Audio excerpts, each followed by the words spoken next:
አንቺም ተናደሽ እሱም የሚናደድ ከሆነ እሱም ተናዶ አንቺ የምትናደጂ ከሆነ ይቺማ ላንተ አትሆንም። በሚነደው እሳት ላይ ቤንዚን መጨመር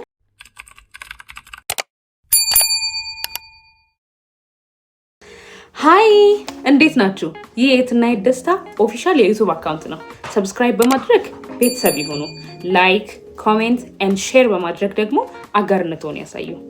ዛሬ የምንመለከተው ከትዳር በፊት ወይም ደግሞ በእጮኝነት ጊዜ ማወቅ ያለብን ቁልፍ ነገሮችን ነው። አብራችሁን ቆዩ። አንደኛ፣ የባህሪ መስማማት። ይህ የሚታወቀው አንድ ፍቅረኛ ወንድና ሴት በፍቅር ከተጣመሩ በኋላ ግጭት ሊፈጠር ይችላል። የተለያዩ አይነት ኮንፍሊክቶች ሊፈጠሩ ይችላሉ። በዚህ ሰዓት ግን ግጭቶቻችሁን እንዴት ነው የምትፈቱት? በጣም የባህሪ ልዩነት ካላችሁ በዛ ሰዓት በጣም የባህሪ ልዩነት ማለት እንዴት መሰላችሁ? የባህሪ ልዩነት ስላችሁ የባህሪ አንድነት። አንተ ስትናደድ በጣም ኃይለኛ የምትሆን ከሆነ፣ የምትቆጣ የምታወራ ከሆነ፣ ልክ እንደዛውም ደግሞ እሷም የምትቆጣ የምታወራ ከሆነ የባህሪ መስማማት ውስጣችሁ የለም ማለት ነው። ምን መሆን አለበት መሰላችሁ? አንድ ሰው የባህሪ መስማማት አለው ማለት በጣም የሆነ ሰው ኃይለኛ በሚሆንበት ሰዓት፣ አግሬሲቭ በሚሆንበት ሰዓት የሚያረጋጋው ሰው ያስፈልጋል። በሚነደው እሳት ላይ እንደገና ቤንዚን መጨመር ቱግ ነው የሚያደርገው። በዚህ ሰዓት ጥሩ አይመጣም ማለት ነው። ስለዚህ በእጮኝነት ጊዜ ይህንን ባህሪ መለየት አለባችሁ። ለምን? እኔ በምናደድበት ሰዓት እሷ ትረጋጋለች ወይ? እሷስ በምትቆጣበት በምትናደድበት ሰዓት እኔ እረጋጋለሁ ወይ ብላችሁ መመልከት አለባችሁ። እንደዛ ሲሆን እውነትም እሷ የምትረጋጋ ከሆነ፣ ልክ እንደዛውም ደግሞ አንተ ስትናደድ እሷ የምትረጋጋ ከሆነ የባህሪ መስማማት አላችሁ ማለት ነው። አዘርዋይስ ግን አንቺም ተናደሽ እሱም የሚናደድ ከሆነ፣ እሱም ተናዶ አንቺ የምትናደጂ ከሆነ ትዳር ውስጥ ስትገቡ እጅግ በጣም ዋጋ ያስከፍላችኋል። ለምን? ሁለታችሁም ስለምትቆጡ፣ ሁለታችሁም አግሬሲቭ በምትሆኑበት ሰዓት ጭቅጭቅ ይመጣል።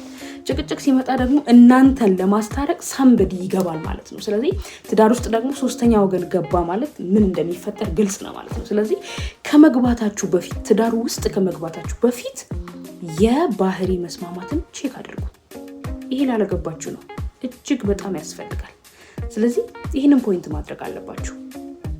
ሁለተኛው፣ ልክ ሪሌሽንሺፕ ከጀመራችሁ በኋላ አንቺም እሱን መውደድሽን ካወቅሽ በኋላ አንተም ደግሞ እሷን መውደድህን ካወቃችሁ በኋላ ቶሎ ለቤተሰብ ማሳወቅ አለባችሁ። ይህንን የምልበት ምክንያት አለኝ። ለምን መሰላችሁ? ቤተሰብ ከሆነ አመት በኋላ ሪሌሽንሺፓችሁ በጣም ጠንክሮ ከሆነ አመት በኋላ የሚሰሙ ከሆነ እጅግ በጣም አደጋ አለው። ለምን? ላይወዱት ይችላሉ። የእናንተን ግንኙነት በፍጹም ላይቀበሉት ይችላሉ። በዚህ ሰዓት እድሜያችሁ ይባክናል፣ ጊዜያችሁ ይባክናል።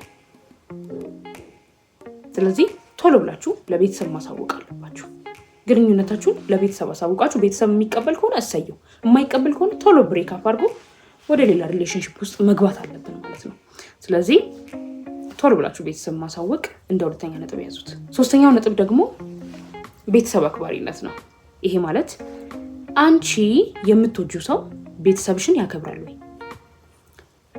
አንተስ የምትወዳት ሴት ቤተሰብህን ታከብራለች ወይ የሚለውን እጅግ በጣም ማየት ያስፈልጋል።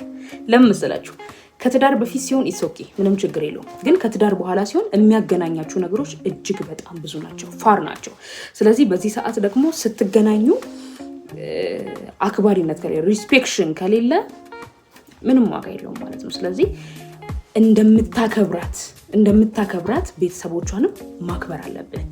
እንደምታከብሪው ቤተሰቦቹንም ማክበር አለብሽ። አለበለዚያ ግን መከባበር ውስጣችሁ ከሌለ ቶሎ ብላችሁ ብሬክ አፕ ማድረጉ ይሻላል። እናንተ ብትዋደዱ ምንም ዋጋ የለውም። ምክንያቱም በውስጣችሁ ሪስፔክት መደራረግ ስለሌለ።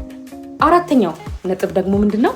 ቤተሰብ ይወደኛል ወይ ወይም ደግሞ ቤተሰብ ይቀበለኛል ወይ? ዲስ ሚንስ አማቾቻችሁ ማለት ነው። ወደ ትዳር ስትገቡ አማቾቻችሁ እንደማለት ነው። ስለዚህ ቀድማችሁ እንግዲህ ቶሎ አሳውቁ ብያቸዋለሁ። ካሳውቃችሁ በኋላ እነኛ ቤተሰቦች ደግሞ እናንተን ይቀበሏችኋል ወይ? ልክ ስታስተዋውቋቸው ይቺማ ላንተ አትሆንም ወይም ይሄማ ላንተ አይሆንም ብለው የማይወዱ ከሆነ ባይዘዌ ትዳር ማለት አንድ ባልና አንድ ሚስት የሚጣመሩበት ቤት ነው። ቢሆንም ደግሞ ቤተሰብ እጅግ ወሳኝ ነገር ነው። በተለያዩ አጋጣሚ ስለምትገናኙ እነሱ አይወዱኝም፣ ነገር ግን እኔ እሱን ስለምወደው ሌላ ቦታ ርቀን እንኖራለን አይቻልም። ለምን? በተለያዩ አጋጣሚዎች ልትገናኙ ትችላላችሁ። በዚህ ሰዓት ደግሞ የማይወዷችሁ ከሆነ ዋጋ አይኖረውም ማለት ነው። ስለዚህ ቤተሰባቸው ይወደኛል ወይ ብላችሁ ማጤን አለባችሁ። ካጤናችሁ በኋላ ነው እንደዚህ አይነት ውሳኔ መወሰን ያለባችሁ። ስለዚህ ይህንን እንደ ፖይንት ያዙት። 5ኛው አላማችሁ መስማማት አለበት። አላማችሁ አንቺ የምታስቢው አላማ አንተ ከምታስበው አላማ ጋር መስማማት አለበት። ለምን? አላማችሁ በጣም ፋር ከሆነ ለምሳሌ ሊሆን ይችላል መኖር የምትፈልጉበት ሀገር ሊሆን ይችላል፣ የወደፊት እቅዳችሁ ሊሆን ይችላል። የተለያዩ አይነት አላማዎች ይኖራችኋልና ያ አላማ የማይስማማ ከሆነ መስማማት አለመስማማቱን ከትዳር በፊት ማጤን አለባችሁ። መስማማት አለመስማማቱን ከትዳር በፊት ካላጤናችሁ ካላያችሁት ትዳር ውስጥ ስትገቡ እጅግ በጣም ስትረግል ነው የሚያደርጋችሁ። ስለዚህ ከዛ በፊት ደግሞ ቶሎ ብላችሁ ማየት አለባችሁ። ታሞ ከመማቀቅ አስቀድሞ መጠንቀቅ ማለት ነውና ቶሎ ብላችሁ ማየት አለባችሁ። ስለዚህ ይሄንን ነገር እንደ ፖይንት ያዙልኝ። ሰብስክራይብ፣ ላይክ፣ ሼር፣ ኮሜንት ማድረግ እንዳይረሳ። ሌሎች ቲፖችን ማግኘት ከፈለጋችሁ ኮሜንት ላይ ስለዚህ ቢሰራ ስለዚህ ባውቅ ብላችሁ የምታስቡትን ማሳወቅ እና መጻፍ ትችላላችሁ። አመሰግናለሁ።